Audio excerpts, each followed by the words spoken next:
चुनाव का पर्चा भरेंगे।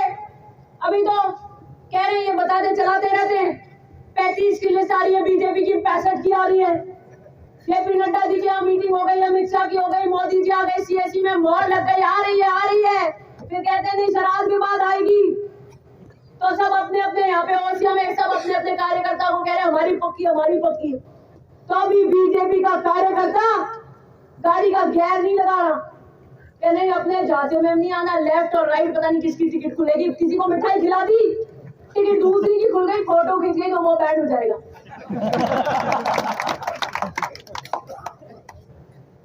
इसलिए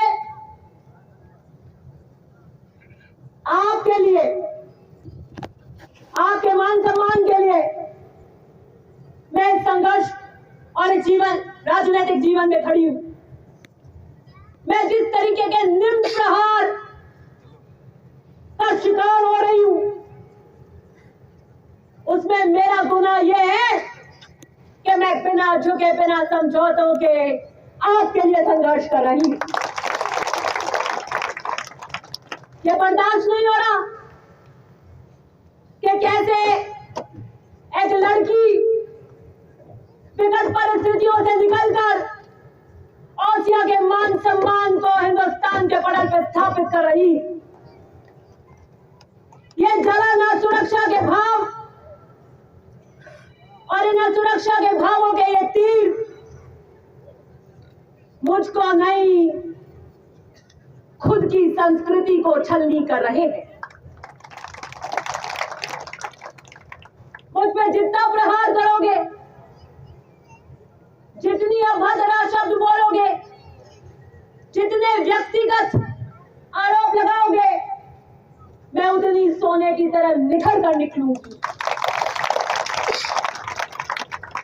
मैं अंत में यही कहना चाहती हूं, करीब 10 बजने को है और रात की 10 बजे 6,000 से ज्यादा की ये भीड़ जो आशीर्वाद के रूप में मुझे संबल दे रही है कि दिव्या खड़ी हो जाओ, महिपाल जी की जगह हम आपके पिता और भाई और ढाल बनकर आपके साथ खड़े।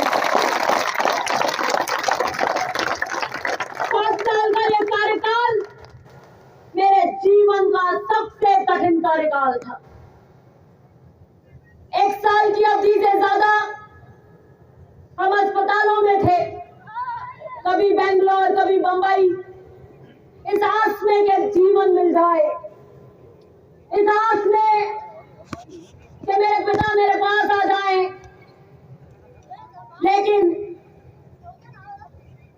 जीवन मरण, यश अपयश, लाभ हानि, विधि हाथ,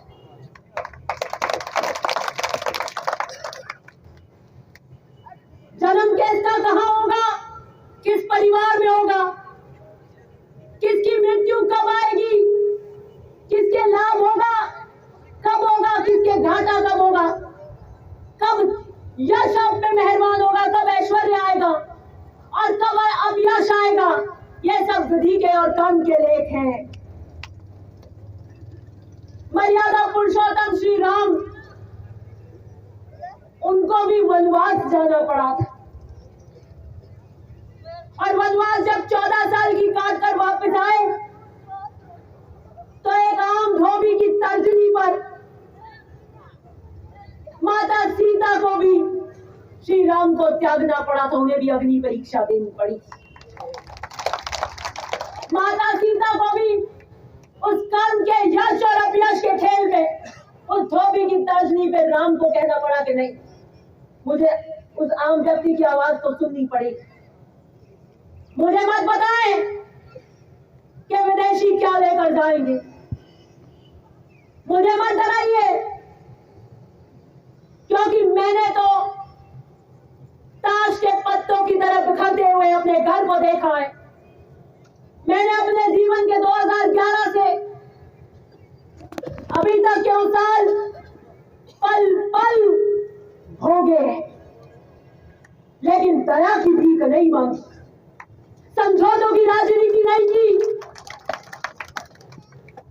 और मैं और मेरी माता जी किसी के घर पर अवैधान मांगने न कभी गए न जाएंगे।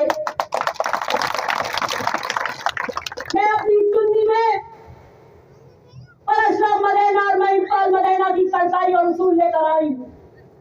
अगर अभय दान मांगेंगे और सर झुकेगा तो सिर्फ राजस्थान में औरती और किसान के आगे झुकेगा। वो सर ही क्या तो हर दर पर झुक जाए। स्वाभिमान की राजनीति करती हूँ, वरदान मांगूंगी रही।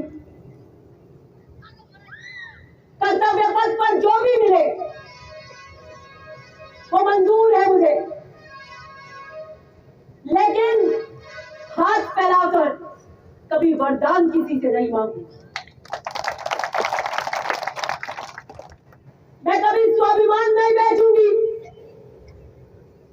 मैंने ईमानदारी से 5 साल काम किया है, मुझे किसी की ललकार की डर नहीं है। मैं यहाँ से चौतरफा चुनौतियां देकर जा रही हूँ और सिया के समग्र विकास के बिगुल के साथ। आइए उठ खड़े होइए, अपना एक हाथ ऊपर कीजिए, खड़े हो जाइए।